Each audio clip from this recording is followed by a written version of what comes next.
Hello everyone, welcome to EduFloor NCERT 7th class and Alien Hand book से 5th chapter Golu grows a nose आज इस वीडियो में हम रीड करेंगे। Golu grows a nose, Golu nose को बढ़ाता है।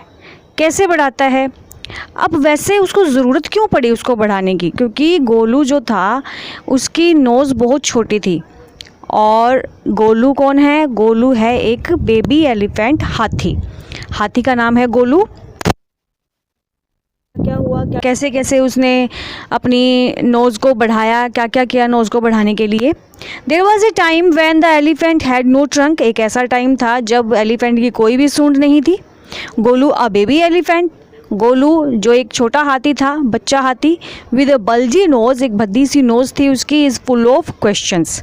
फुल ऑफ क्वेश्चंस मीन्स उसका बिहेवियर था कि वो हर एक से ना क्वेश्चन करता रहता था। He goes to the Limpopo river, वह लिम्पोपो रिवर पर जाता है। लिम्पोपो रिवर का नाम है, नदी का नाम है। To find out more about the crocodiles eating habits, ये ढूंढने के लिए, ये जानने के लिए कि जो क्रोकोडाइल है उसकी ईटिंग हैबिट क्या है, खाने में वो क्या क्या खाता है, और इसके बारे में वो जानने के लिए बहुत उत्सुक था, इसलिए वो लिम्पोपो रिवर पर जाता है। तो चलो देखते हैं, लेसन को आगे रीड करते हैं कि क्या क्या गोलू ने किया, कैसे कैसे उसने प्रयत्न किए और लिम्पोपो रिवर पर गया, कैसे उसने अपनी नोज़ को बढ़ाया। लंबे टाइम पहले elephant had no trunk, elephant की कोई सूंड नहीं होती थी। बल्जी नोज, एक बल्जी नोज होती उसकी, एज ए बिग एज, यहाँ आएगा स्मॉल आएगा। जैसे बूट होता है ना, शूज़ होता है, शू के जो आगे वाला पार्ट होता है राउंड राउंड सा, वैसे ही उसकी नोज़ होती थी, बल्गी सी, घूमी हुई सी। He could wiggle it from side to side, वह साइड टू साइड मतलब एक साइड से दूसरी साइड उसको हिला तो सकता था, but couldn't pick up things with it, परंतु उससे चीज़ें नहीं उठा सकता था। There was a baby elephant called Golu, एक बेबी एलिफेंट था जिसका नाम था Golu. He too had no trunk, की भी कोई सूंड नहीं थी, but only a bulgy nose, बस एक बल्गी नोज थी, एक भद्दी सी नोज थी, घूमी हुई सी। As small as a small boot, जैसे कि एक छोटा बूट होता है, इतनी ही छोटी। Golu was full of questions, Golu question से भरा हुआ था, क्वेश्चन करता रहता था हर एक से। He asked his tall aunt, उसने अपनी टॉल आंटी से पूछा, द ऑस्ट्रिच, जो कि एक ऑस्ट्रिच थी, why don't you ever fly like a bird, क्यों तुम एक बर्ड की तरह नहीं उड़ती हो, उसने अपनी ऑस्ट्रिच आंटी से पूछा। Then he asked his uncle the giraffe, एक टॉल अंकल से पूछा जो कि जिराफ था। फिर उसने क्वेश्चन किया, what makes your skin so spotty, किस चीज़ से या कैसे बनती है आपकी ये स्पॉटी स्किन। स्पॉटी स्किन मतलब उसकी जो बॉडी पर धब्बे से होते हैं ना, ब्लैक ब्लैक से, वो स्पॉटी डॉट। ही आस्क्ड हिज ह्यूज अंकल, एक बड़े से अंकल से पूछा उसने, द हिप्पोपोटामस, जो कि हिप्पोपोटामस था, why are your eyes always so red, तुम्हारी आंखें हमेशा रेड क्यों रहती है। He asked his hairy uncle, बालों वाले अंकल से पूछा, द बैबून, जो कि एक बैबून था, why do melons taste like melons, की जो मेलन्स है उनका टेस्ट मेलन जैसा ही क्यों होता है। The ostrich, the giraffe, the hippopotamus and the baboon had no answers to Golu's question. अब इन सब के पास गोलू के क्वेश्चन का कोई आंसर नहीं था। Golu is a naughty baby, वो बहुत शरारती बच्चा था। दे सेड, उन्होंने कहा, he ask such difficult question, वह बहुत ही डिफ़िकल्ट क्वेश्चन करता है। One day Golu met the myna bird sitting in the middle of a bush, एक मैना बर्ड से मिलता है वो, जो कि पेड़ के बीच में बैठी होती है। एंड ही आस्क्ड हर, और उसने उससे पूछा, what does the crocodile have for dinner, crocodile dinner में क्या खाता है। द मैना सेड, मैना ने कहा, go to the banks of the great grassy Limpopo river and find out, तुम ग्रेट ग्रासी, बड़ी घास से भरी हुई लिम्पोपो रिवर पर जाओ और अपने क्वेश्चन के आंसर को ढूंढो, उसके किनारे पर जाओ, नदी के किनारे पर। गोलू वेंट होम, गोलू घर चला गया। ही टुक 100 शुगर केन्स, उसने 100 शुगर केन लिए, गन्ने लिए, 50 डजन बनाना लिए, 25 मेलन्स लिए। Then he said to his family, good bye, I am going to the great grassy Limpopo river, bye कर दिया अपनी फैमिली को और बोला कि मैं ग्रेट ग्रासी लिम्पोपो रिवर पर जा रहा हूँ। I will find out what the crocodile has for dinner, मैं पता लगा लूँगा, मैं ढूंढ लूँगा क्रोकोडाइल को और वो क्या खाता है अपने डिनर में, पता लगा लूँगा। He had ever seen a crocodile, उसने कभी भी क्रोकोडाइल को नहीं देखा था। And didn't know what one looked like, और नहीं जानता था कि वो कैसा दिखता है। He met a python and asked him, वह एक पाइथन से मिला और उससे पूछा, have you ever seen a crocodile, क्या तुमने कभी क्रोकोडाइल को देखा है। What does he look like, वह कैसा दिखता है। What does he have for dinner, वह डिनर में क्या खाता है। एक पाइथन देखो, ये पेड़ से लिपटा हुआ है, ये बातें कर रहा है गोलू से। told him from the branch of a tree but said nothing। जो पाइथन है, जो अजगर है, वो अनकॉइल्ड करता है अपने आप को। अनकॉइल्ड होता है, जैसे अभी पिक्चर में हमने देखा कि जो अजगर है वो पेड़ की डाली से लिपटा हुआ था, गोल गोल गोल गोल राउंड राउंड घूम के उससे लिपटा हुआ था। तो उसने अपने आप को रिमूव किया, अपने आप को सीधा किया, तो उसे कहते हैं अनकॉइल्ड। उसने अनकॉइल्ड किया, कुछ भी हेल्प्ड हिम टू, गोलू ने उसकी आराम से बड़े प्यार से हेल्प की कॉइल करने में। The branch again and said good by two him, वो दोबारा से कॉइल हो गया, दोबारा से घूम गया दूसरी जगह पर। गोलू ने उसकी हेल्प की और उसको गुड बाय किया और चला गया। Golu meets the crocodile face to, पर दूसरे स्टेंजा में क्या होता है कि गोलू क्रोकोडाइल से मिलता है face to face. He gets the python's help when he needs it most, उसे पाइथन की हेल्प भी मिलती है जब उसको उसकी जरूरत होती है। Golu grows a long useful nose, अब गोलू की नोज भी और यूज भी है वो काफ़ी। गोलू मूव्ड ऑन, गोलू चलता है। ईटिंग शुगर केन खा रहा है, वो बनानास भी खा रहा है, मेलन्स भी खा रहा है। After few days he reached the very edge of the great grassy Limpopo river, कुछ दिनों के बाद वह पहुंच जाता है ग्रेट ग्रासी लिम्पोपो रिवर पर। On the bank of the river, river के किनारे पर, नदी के किनारे पर, he saw a long look of wood, उसे एक बड़ा सा लकड़ी का गट्ठा सा दिखता है। देखा उसने एक लकड़ी का गट्ठा बैंक के किनारे, नदी के किनारे पर। It was really the crocodile who winked at him, ये कौन था, लकड़ी का गड्ढा नहीं था, वो गट्ठा होता ना राउंड राउंड गोल गोल, वो नहीं था, वो एक्चुअल में कौन था, क्रोकोडाइल था जो उसकी तरफ देख रहा था। Excuse me, Golu said, Golu ने कहा, have you ever seen a crocodile, क्या देखा है। क्रोकोडाइल अगेन, क्रोकोडाइल फिर से उसकी तरफ विंक्ड होता है, आंखों को बड़ा बड़ा सा देखना। And lifted half his tail out the mud, देखा उसने और अपनी टेल को, अपनी पूंछ को आधा निकाला कीचड़ से। कम हेयर लिटिल, छोटे से यहाँ पर आओ, सेड द क्रोकोडाइल, क्रोकोडाइल ने कहा। Why do you ask such a question, तुम ऐसा क्वेश्चन क्यों पूछ रहे हो। आई वॉन्ट टू नो, मैं ये जानना चाहता हूँ। कम क्लोज लिटिल वन, छोटे से प्यारे, छोटे से पास आओ। For I am the crocodile, क्योंकि मैं क्रोकोडाइल हूँ। And he shed crocodile tears to show it was quite true, उसने अपने आंसू भी दिखाए, ये वो सच बोल रहा था, कि वो सच था। गोलू वॉज अफ्रेड, गोलू डर गया। But he sat down on the bank and said, परंतु वो किनारे पर बैठा और कहा, you are the very person I was looking for, आप ही वो हैं जिसे मैं ढूंढ रहा था। Please tell me what you have for dinner, please मुझे बताओ कि तुम डिनर में क्या लेते हो। कम हेयर लिटिल वन, यहाँ आओ प्यारे छोटे। And I will whisper the answer to you said the crocodile, और मैं तुम्हें विस्पर करूँगा अपने जवाब, क्रोकोडाइल ने कहा। विस्पर होता है कान में बताना, कान में जैसे आराम से बताते हैं ना, फुसफुसाना, वो विस्पर होता है। Golu put his head down close to the crocodile's snout and the crocodile caught him by the nose, Golu ने अपने हेड को धीरे से नीचे की तरफ क्लोज किया क्रोकोडाइल के स्नाउट से। स्नाउट होता है जो क्रोकोडाइल का जबड़ा सा होता है ना, लंबा सा, उसको स्नाउट बोलते हैं। तो क्रोकोडाइल ने क्या किया, उसको पकड़ लिया, नोज़ को पकड़ लिया, उसकी गोलू की नोज़ को पकड़ लिया था। आई थिंक, मुझे लगता है, सेड द क्रोकोडाइल, क्रोकोडाइल ने कहा, today baby elephant will be my dinner, कि आज एक हाथी का छोटा बच्चा मेरा डिनर बन जाएगा। लेट मी गो, मुझे जाने दो। यू आर हर्टिंग मी, तुम मुझे हर्ट कर रहे हो, मुझे नुकसान पहुंचा रहे हो, मुझे दर्द दे रहे हो। Mister crocodile screamed Golu, Golu ऐसे बोला, चिल्लाया। द पाइथन, अब जो पाइथन था, who had been quietly following Golu, जो चुपके से गोलू का पीछा कर रहा था, केम टू द बैंक, किनारे पर आया, एंड सेड, और कहा, if you do not pull as hard as you can, the crocodile will drag you into the stream। अगर तुम अपने आप को नहीं खींचोगे जितना तेज़ी से, जितना ज़्यादा तुम खींच सकते हो, तो क्रोकोडाइल क्या करेगा, तुम्हें खींच लेगा इस स्ट्रीम के अंदर, इस बहती हुई धारा के अंदर, नदी के अंदर तुम्हें खींच लेगा।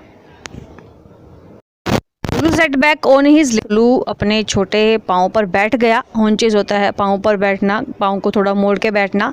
एंड पुल्ड, खींचता रहा और खींचता रहा। The crocodile slipped into the water, making it all creamy with great sweeps of his tail. अब क्रोकोडाइल जो था वो स्लिप हो रहा था वाटर के अंदर, क्योंकि बहुत कीचड़ भरी होती है ना नदी का, कि जो किनारा होता है वो बहुत क्रीमी होता है, फिसलने वाला होता है, और अपनी टेल के सहारे वो नदी के अंदर जाने की कोशिश कर रहा था। एंड ही आल्सो पुल्ड, और वो भी खींचने की कोशिश कर रहा था, बार बार खींच रहा था क्रोकोडाइल भी। Then the python coiled himself round Golu's stomach. अब पाइथन ने क्या किया, अजगर ने क्या किया कि अपने आप को कोइल्ड कर लिया। कोइल्ड क्या होता है, अनकोइल्ड मैंने बताया था, अपने आप को रिमूव करना, और कोइल्ड होता है लपेटना। तो गोलू के स्टमक पर उसने कोइल्ड किया खुद को, अजगर ने, पाइथन ने, और कहा, लेट्स पुल हार्डर, चलो और ज़्यादा खींचे। Golu dug in all his 4 legs, Golu ने अपने 4 जो पैर थे उन पर पूरा जोर डाला। In the mud and pulled, mud मतलब मिट्टी या कीचड़ कह लो, वहाँ पर जो नदी के किनारे पर था उसमें अपने पाँव को जमाए रखा और खींचा। The nose kept on stretching, अब जो उसकी नोज थी वो बहुत खींची चली जा रही थी, क्योंकि नोज से ही पकड़ा हुआ था क्रोकोडाइल ने। At each pull the nose grew longer, और दोनों साइड से नोज़ को खींचा जा रहा था, और वो नोज़ क्या थी, लॉन्गर हो गई, लंबी हो गई। एंड इट हर्ट गोलू, और गोलू को दर्द भी हो रहा था। And the nose was now 5 feet long, और नोज़ क्या थी, वो 5 फुट लंबी हो गई थी। But it was free at last, परंतु लास्ट में वो फ्री हो गया, छूट गया। गोलू सेट डाउन, गोलू बैठ गया। With his nose wrapped up in a big banana, Golu बैठ गया, रैप किया हुआ था उसने नोज़ को, बिग बनाना मतलब एक बड़ा सा बनाना उसने अपनी नोज़ में लिया हुआ था। Leaf and hung it in the great grassy Limpopo river to cool, एक बनाना का बिग बनाना का लीफ लिया हुआ था उसने, हग किया हुआ था, और लिम्पोपो रिवर पर और आराम से बैठ गया, थोड़ा कूल होने के लिए, ठंडा होने के लिए, थोड़ा रिलैक्स होने के लिए। Golu sat there for 2 days, 2 दिन के लिए वहाँ पर रुका वो, waiting for his nose to cool, अपनी नोज़ को रिलैक्स देने के लिए, यहाँ पर कूल का मतलब रिलैक्स होना है। एंड टू श्रिंक, और श्रिंक होने के लिए। It grew cool but didn't shrink, वह कूल तो हो गई, रिलैक्स तो हो गई, ठंडी तो हो गई, बट श्रिंक नहीं हुई। At the end of the second day, दूसरे दिन के अंत में, a fly came and stunk Golu on the shoulder, एक मक्खी आई और गोलू के शोल्डर पर बैठी। Golu lifted his long nose, Golu ने क्या किया, अपनी लॉन्ग नोज को उठाया, ट्रंक को उठाया, सूंड को, and with it hit the fly dead, उससे फ्लाई को मार दिया। एडवांटेज नंबर 1, एडवांटेज मतलब बेनिफिट हुआ ना, उसकी जो नोज़ थी वो लॉन्ग हो गई तो बेनिफिट हुआ। हिस द पाइथन, पाइथन बोला, ये जो लैंग्वेज होती है सांप की, अजगर की, उसको हिस्ड बोलते हैं, तो वो तो हिस ही करेंगे ना, हम जैसे स्पीक हम बोलते हैं, हमारा जो बोलना होता है वो स्पीक कहलाता है, तो इसी तरह से सांप का जो बोलना होता है वो हिस्ड कहलाता है। तो पाइथन बोला, you couldn't have done it with a small nose, तुम ऐसा नहीं कर सकते थे एक छोटी नोज़ के साथ। Try and eat a little now, कोशिश करो और कुछ खाओ अब। Golu put out his trunk and plucked a large bundle of grass. Golu ने अपनी ट्रंक को उठाया और एक बड़ा सा बंडल ग्रास का प्लक किया, तोड़ा अपनी सूंड से। He dusted it against his forelegs and stuffed it into his mouth. Dusted मतलब उसके ऊपर जो डस्ट वगैरह लगी हुई थी उसने उसको झाड़ा नोज से और अपने माउथ में लिया। एडवांटेज नंबर 2, बेनिफिट जो था, फ़ायदा जो था वो दूसरे नंबर का क्या था, he is the python. Python बोला you couldn't have done it with a small nose, ऐसा तुम छोटी नोज के साथ नहीं कर सकते थे। Don't you think the sun is too hot now, तुम्हें नहीं लगता कि अब जो ये सन है बहुत गर्म हो गया है, बहुत गर्मी दे रहा है। Golu scooped up some mud from the bank, किनारे से थोड़ी सी मिट्टी उठाई गोलू ने। Slapped it on his head, अपने हेड पर लगाई। एडवांटेज नंबर 3, तीसरा जो फ़ायदा हुआ, he is the python. Python बोला you couldn't have done it with a small nose, ऐसा तुम छोटी नोज के साथ नहीं कर सकते थे। थैंक यू मिस्टर पाइथन, अब मिस्टर पाइथन को थैंक यू किया। सेड द गोलू ग्रेटफुली, बहुत ग्रेटफुल होकर, बहुत धन्यवादी होकर मिस्टर पाइथन को गोलू ने धन्यवाद किया। I will remember all this, मैं इस सारी बात को याद रखूँगा, मैं इन सबको याद रखूँगा। एंड नाउ, और अब I will go back to my family, और अब मैं अपनी फैमिली के पास जाऊँगा। तो देखा कैसे गोलू ने अपनी नोज़ को बड़ा किया। तो ये थी प्यारी सी छोटी सी स्टोरी गोलू की। आई होप आपको अच्छी लगी होगी और समझ में भी आई होगी। Let's see the question of this chapter. First question, whom does Golu ask why don't you ever fly like the other bird? किससे पूछा था गोलू ने कि तुम अदर बर्ड्स की तरह क्यों नहीं उड़ते हो? Golu asked the ostrich why it doesn't fly like the other birds, कि वो दूसरे पक्षियों की तरह क्यों नहीं उड़ता है। ऐसा गोलू ने ostrich से पूछा था। Second question, which uncle of Golu had read eyes, किसकी लाल आंखें थी? कौन से अंकल की लाल आंखें थी गोलू के? Golu's use uncle hippopotamus had read eyes, Golu का जो बड़ा अंकल था हिप्पोपोटामस, उसकी लाल आंखें थी। Third question, Golu's related his question because Golu के जो क्वेश्चन थे जो उसके रिलेटिव थे उनके पास कोई आंसर नहीं था, ऐसा क्यों? देवर शाही, वो शर्माते थे। The question were too difficult, question difficult होते थे। Golu was a naughty boy, Golu एक नोटी लड़का था। बॉय लिखा हुआ है यहाँ पर, वैसे तो एलिफेंट था वो। तो इसका सही आंसर रहेगा the question were too difficult, जो क्वेश्चन होते थे वो बहुत डिफिकल्ट होते थे, मीनिंगलेस होते थे। Question number 4, who advise Golu to go to the Limpopo river, किसने एडवाइज किया था, किसने सलाह दी थी गोलू को कि वो लिम्पोपो रिवर पर जाए? The myna bird advise Golu to go to the Limpopo river, मैना बर्ड एडवाइज किया था, सलाह दी लिम्पोपो रिवर पर जाए। Why did Golu go to the river, Golu river पर क्यों गया था? Answer, Golu went to the Limpopo river to find out the crocodile had for dinner, वो जानना चाहता था कि क्रोकोडाइल डिनर में क्या खाता है, इसलिए वो लिम्पोपो रिवर पर गया था। 6th question, of the Limpopo river, Golu thought it was a crocodile. Golu ने सोचा कि वो क्या था? अ लिविंग क्रोकोडाइल, एक जीता जागता क्रोकोडाइल, अ डेड क्रोकोडाइल, एक मरा हुआ crocodile, a log of would.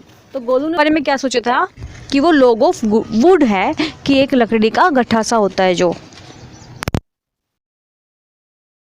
7th question, what did the crocodile show that it was a real crocodile? Crocodile ने क्या किया था अपने आप को दिखाने के लिए? shed its false tear to show that it was a real one. Crocodile ने अपने झूठे आंसू दिखाए थे, आंसू बहाए थे अपने, ये दिखाने के लिए कि वो रियल में एक क्रोकोडाइल है। Question number 8, come here little one and I will whisper the answer to you, मैं तुम्हारे कान में बताऊंगा, यहाँ आओ। The crocodile said this, crocodile ने ऐसा कहा बिकॉज क्योंकि ही कुडंट स्टैंड अप, वो खड़ा नहीं हो सकता था। He wanted to eat, Golu वह गोलू को खाना चाहता था, गोलू था, तो इसका सही वांटेड टू गोलू खाना चाहता था। Who helped Golu on the bank of the river, किसने गोलू की हेल्प की थी नदी के किनारे पर। The Python helped Golu on the river bank, Golu की हेल्प की थी पाइथन ने नदी के किनारे पर। He saved Golu's life from the crocodile, उसने क्रोकोडाइल से गोलू की लाइफ को बचाया था, जीवन को बचाया था। Name the 2 things the elephant can do with his trunk and 2 he can not. 2 चीज़ें ऐसी बतानी है जो वो अपनी सूंड के साथ कर सकता था और 2 काम ऐसे बताने हैं जो वो अपनी सूंड के साथ नहीं कर सकता था। Things the elephant can do, 2 चीज़ें जो अपनी सूंड के साथ वो कर सकता था वो क्या थे। फर्स्ट है the elephant can keep away flies, मक्खियों को दूर रख सकता था अपनी सूंड की हेल्प से। He can pull up things from below and take it to his mouth, वह नीचे से चीज़ें उठाकर अपने मुंह में डाल सकता था। तो ये जो 2 काम थे वो अपनी सूंड के साथ कर सकता था। अब हमें बताने हैं कि 2 ऐसे काम जो वो अपनी सूंड के साथ नहीं कर सकता था। लेग, वह लेग नहीं कर सकता था, सूंड लंबी थी बट लेग की तरह यूज़ नहीं कर सकता था। He can't see with it, देख नहीं सकता, तो ये 2 के साथ नहीं कर सकता। एडवांटेज थे। तो इस तरह से हमने देखा कि क्वेश्चन आंसर भी कर लिए हैं, हमने चैप्टर की ट्रांसलेशन भी कर ली है, तो ये चैप्टर फिनिश होता है। अगर वीडियो हेल्पफुल लगे आपको और आपको लगे कि हाँ हम किसी और की भी हेल्प कर सकते हैं जिससे कि स्टडी में हेल्प हो जाए किसी की, तो आप चैनल को शेयर ज़रूर कर दें, लाइक कर दें, सब्सक्राइब भी कर लें। Thank you.